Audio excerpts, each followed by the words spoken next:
Lloyd's Banking Group has started using a specialist board bot, which is an AI agent that helps its board members prepare for meetings and make decisions as well. Yeah. Are you starting to use almost any assistance yourself in the world of AI? I mean, I think it's fascinating, right? Because obviously you said it can kind of debrief.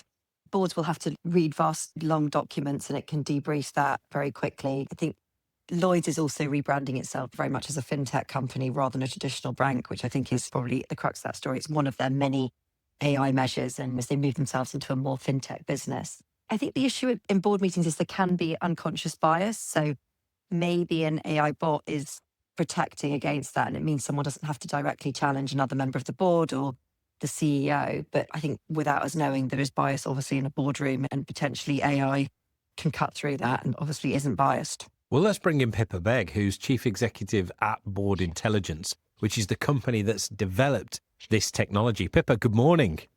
Morning. How are you doing?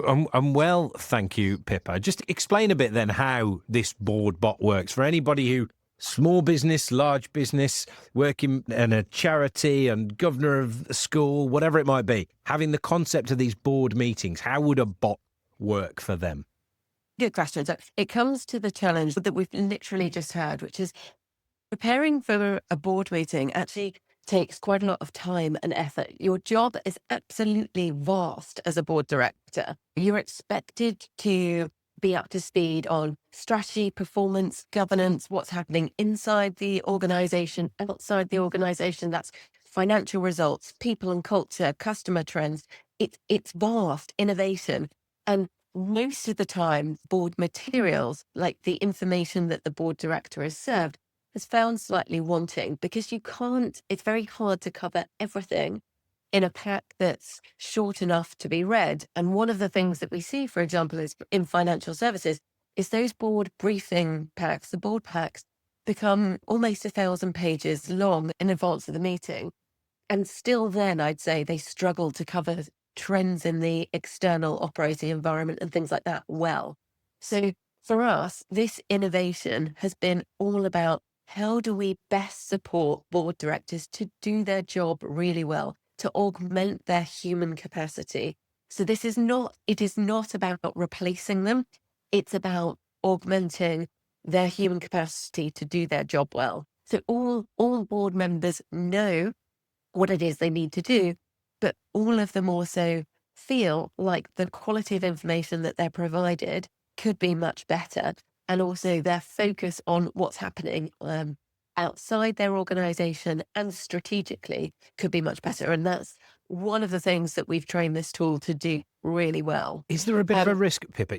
The point of a board is to be really on top of the detail of what's going on in whatever organization it is. And the second there's a sort of bot that is supposedly keeping an eye on these things, that actually you're removing one of the actual key purposes of the board, is that it's down to those individuals to be on top of this stuff and not relying on software to just summarize things.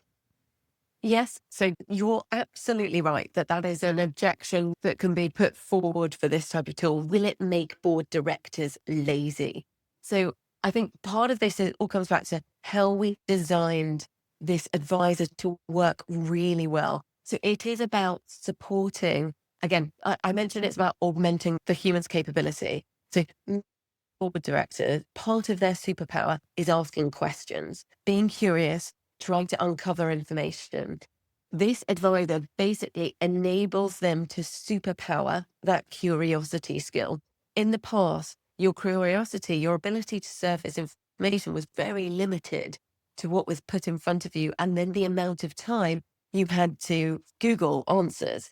Whereas we are going to now make it milliseconds to be able to essentially chat to this advisor to say, tell me about our competitors' latest innovation. Is this live in the meeting as well? Is the idea that there's a sort of empty chair with a hologram sat there that we could potentially be bouncing off? Very, very good question. Not immediately, no. We see that the opportunity here, the work that needs to get done is much more what happens before you even get in the meeting room. Yeah, got so you. It's all about it being a preparation aid, and that's where the time gets sunk. But now, in the future, yes, we might say, let's invite this agent into the meeting to watch for the human bias that we heard about before.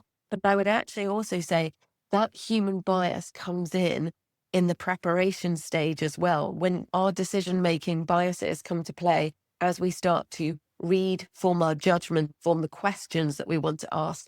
So as well as everything I've mentioned on the topics that this tool can support, it can also support eliminating our decision-making biases as we think and prepare. Interesting. Thea, what do you make of it? Fancy having one? I think it's really interesting, both from I think the main point, which is debriefing, totally agree with the amount of vast information and just really upskilling people that are going into the board so that they can use that time to ask more relevant questions. One of the big challenges of board meetings is you're often talking about old news, financial performance from the last quarter. So I think anything like that, where you're actually using your time more wisely because you've actually had AI really debrief you in advance of the meeting, means you can probably use the board meeting for more interesting questions. What's going on now in the business rather than what was going on over the last quarter or even the last year, which board meetings can be at risk of doing, talking about old news. Jane, how would an investor feel about investing in companies now, the likes of Lloyd's, where AI is having that role somewhere along the line in the decision making? I think it's really interesting. And I think Thea makes a good point. It's really useful for looking back. I think where I think investors would want to be comforted is that the board is not using it for actually making decisions that need to be debated in the boardroom with some scrutiny and thinking about all those nuances and the forward-facing complexities, which I don't think AI is still quite yet ready to address. I mean, Pippa, it's not that AI isn't without its own biases as well. Is that not a running concern, that if many were using very similar technology, that you lose any of that independence of thinking along the way? Yeah, it's a good question. I mean, any bias in AI all depends on how you train the tool, and we've spent a lot of time thinking about that training data. And I suppose because of the way that we've developed the tool is there to support all of the things that typically the human mind doesn't do as well. So I mentioned decision-making biases, but let me give you another scenario. We've got 20 seconds, so go for it.